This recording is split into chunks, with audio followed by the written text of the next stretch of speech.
কি হয়েছে তাদের? অবাধ্য জাতিদের পরিণতি কি হয়েছে?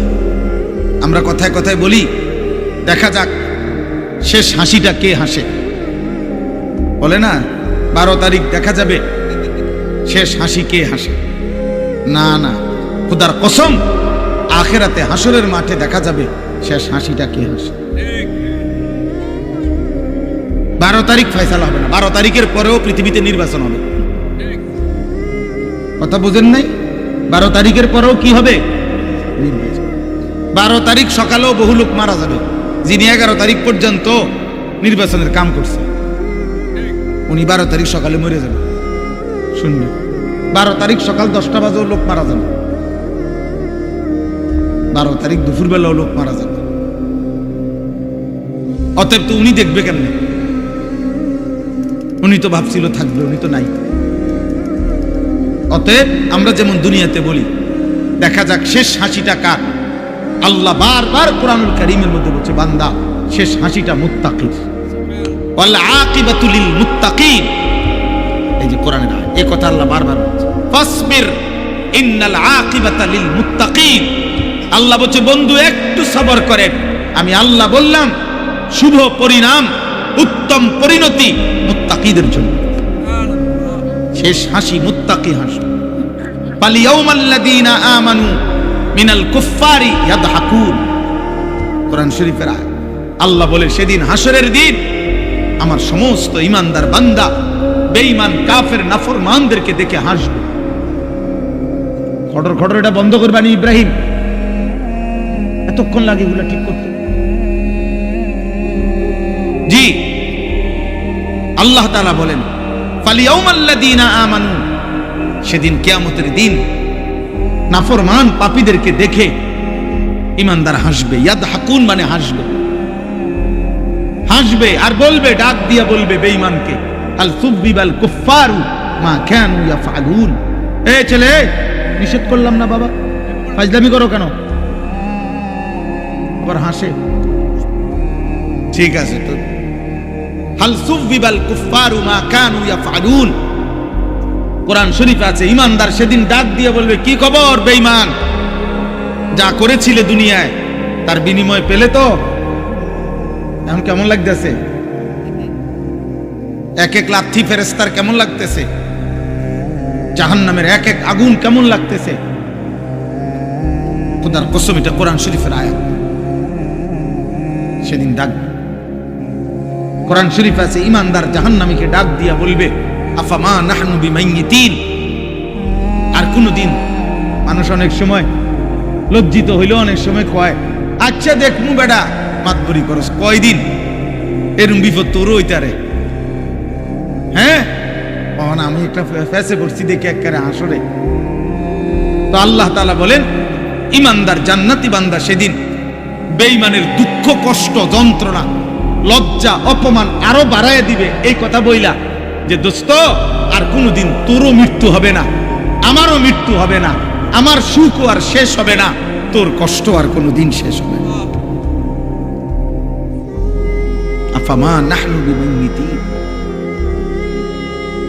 আল্লাহ তাআলা বলছেন, ফাত্তালা ফারাআহু ফি সাওয়াইল জাহিম। প্রত্যেকটা ঈমানদার জান্নাতি তার পরিচিত জাহান্নামীদেরকে সরাসরি জান্নাত থেকে বসেই জাহান্নামে দেখবে, আযাবের মধ্যে হাবুডুবু খাচ্ছে। কোন মানুষের জন্য এটা বড় অপমান যে পিঠা খাইলে খাইছি আর কি, তে দেখ খেলে লোটা। আয় হায় হায়, কিন্তু আমার পরিচিত, তে তো এলাকাত গিয়ে কয়ে দিব, তে তো বলে ফেলবে। এটারও মানুষের লজ্জা বাড়ায় দেয়, কষ্ট বাড়ায় দেয়, যন্ত্রণা বাড়ায় দেয়। ঈমানদার দেখবে তাকায়, ঈমানদার গল্প করবে। কোরআন শরীফে আছে, গল্প করবে ঈমানদার একজন আরেকজনকে শোনাবে। ওয়া আকবালা বা'দুহুম আলা বা'দিন ইয়াতাসাআলুন।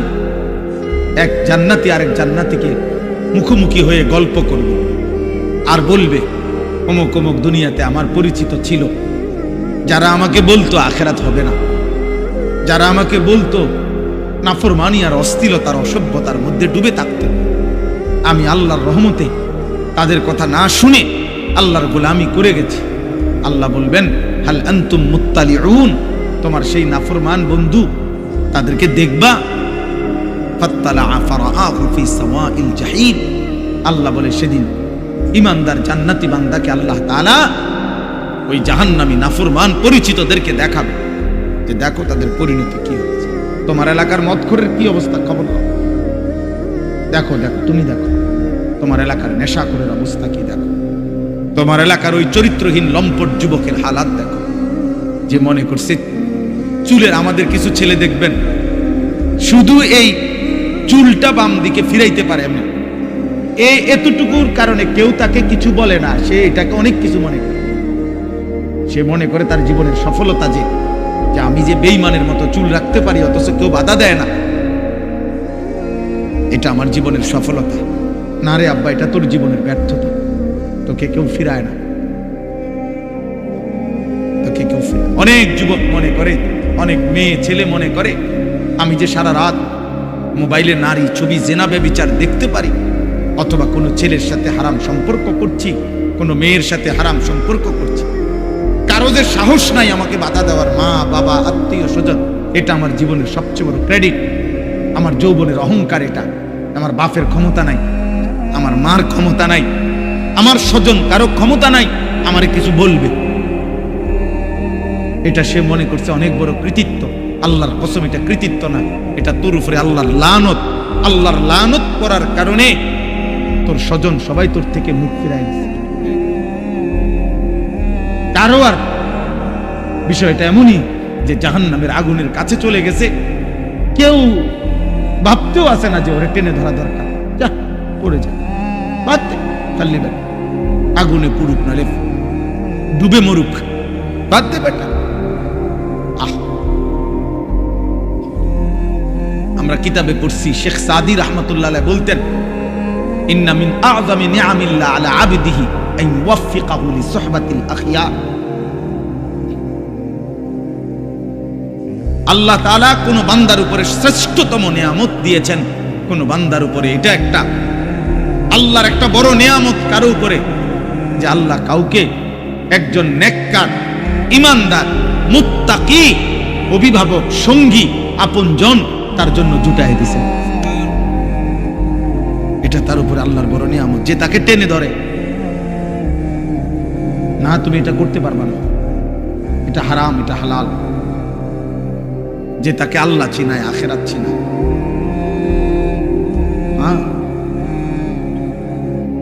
এবং তিনি বলেছেন ওয়া ইন্না উকুবাতাহু আলাইহি, কোন মানুষের উপরে আল্লাহ তাআলার একটা দুনিয়াবী শাস্তি, আন ইয়াবতালিয়াহু বিসুহবাতিল আশরার, আল্লাহ তাকে মন্দ লোকের সংস্পর্শে পরীক্ষায় ফেলে দিয়েছেন। আহারে এবার জানি সে বাঁচে কিনা, কারণ যার লগে সে চলতে শুরু করছে হয়তো তারে জাহান্নামে নিবে। এই নেশাখোরের লগে থাইকা সে আল্লাহ পাবে কেন? এই জুয়ারির লগে থাইকা সে আল্লাহ পাবে কেন? এই উলঙ্গ ছবি দেখে নেওয়ালা এই বখাটে যুবকের সাথে চইলা আহারে ও আল্লাহ পাবে কেন?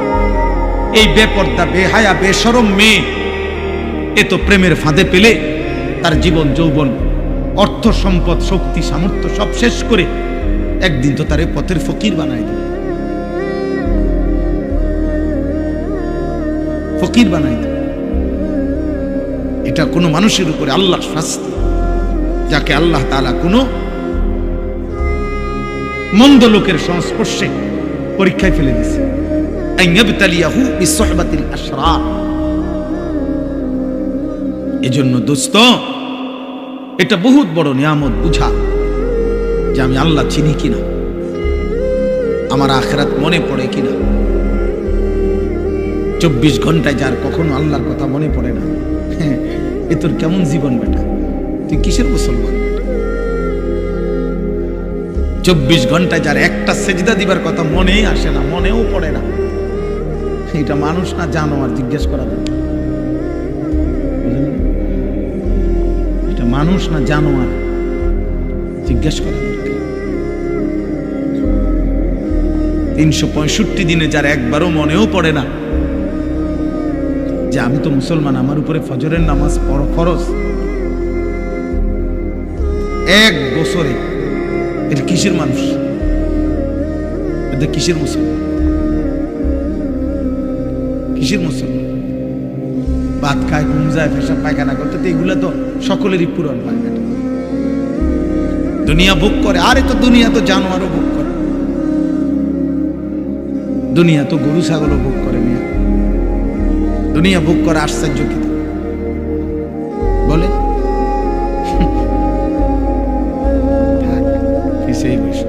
রুগী নেই, চলেন বলেন আলহামদুলিল্লাহ।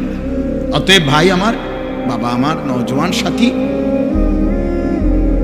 আমি অনুরোধ করছি, আমার প্রথম কথা এটা শুরু করলাম, প্রথম কথা এটা শুরু করলাম, দিলের মধ্যে যেন আখিরাত মনে পড়ে, মালিকের কথা মনে পড়ে, আল্লাহর কথা যেন মনে পড়ে।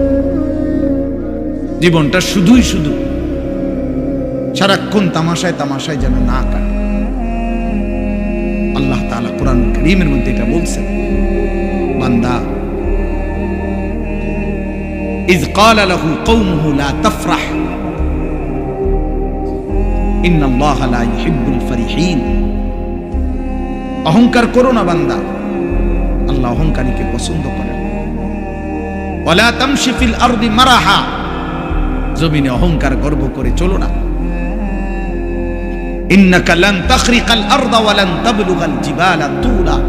আল্লাহ বলে বান্দা বড়াই করো না, যত বড় গর্বই করো না কেন, অহংকার করে তুমি পায়ের তালু দিয়ে কিংবা বুট জুতার শক্ত জুতা দিয়েও তো এই জমিন ফাটাইতে পারতা না, আর মাথা উঁচা করে ঘাট লম্বা করে তো পাহাড়ের সমান উচ্চতায় পৌঁছতে পারতাম। অহংকার করো না।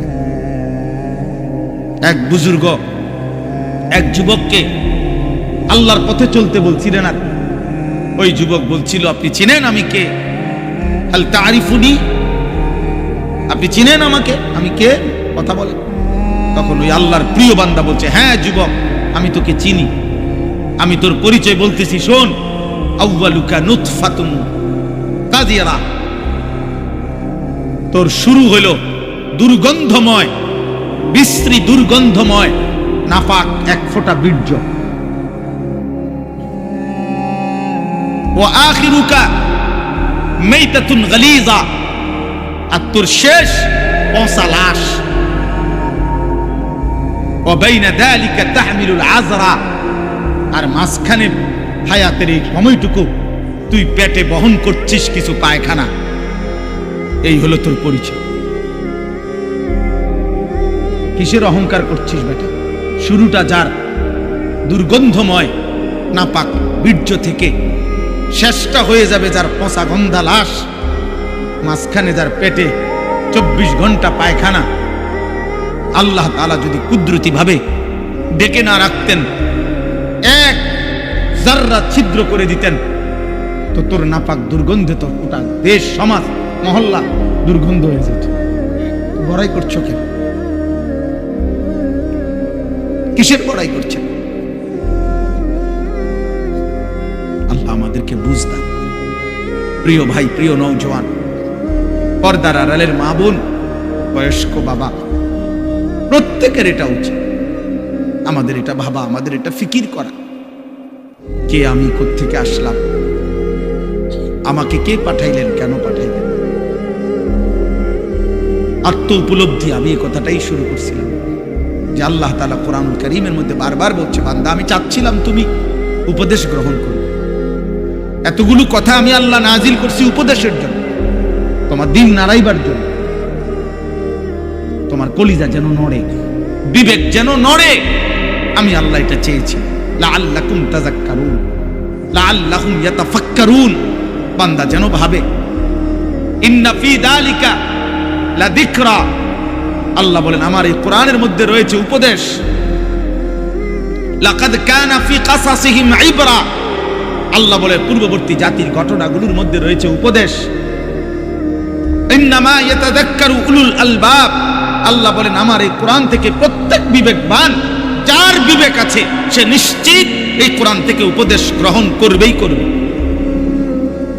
এজন্য কোরআন যার প্রিয় নয়, কোরআন যা যে ধরতেও পারে না, কোরআন যে ছুঁইতেও পারে না, কোরআনুল করিম যে দেখে দেখেও পড়তে পারে না, কোরআনুল করিম থেকে যে জীবনের জন্য সবক নেয় না, কোরআনুল করিম থেকে যে যেন জীবনের পাথেও নেয় না, আরেন বেটা তুমি কোনো আলোই খুঁজে পাও নাই, তুমি কোনো জ্ঞানের সন্ধানই পাও নাই। বাকি যেটুকু পড়ালেখার বই তোমারে ধরাইয়া দিছে, এই কয়টা বাতের লাইগা এত বই পড়তে হয়।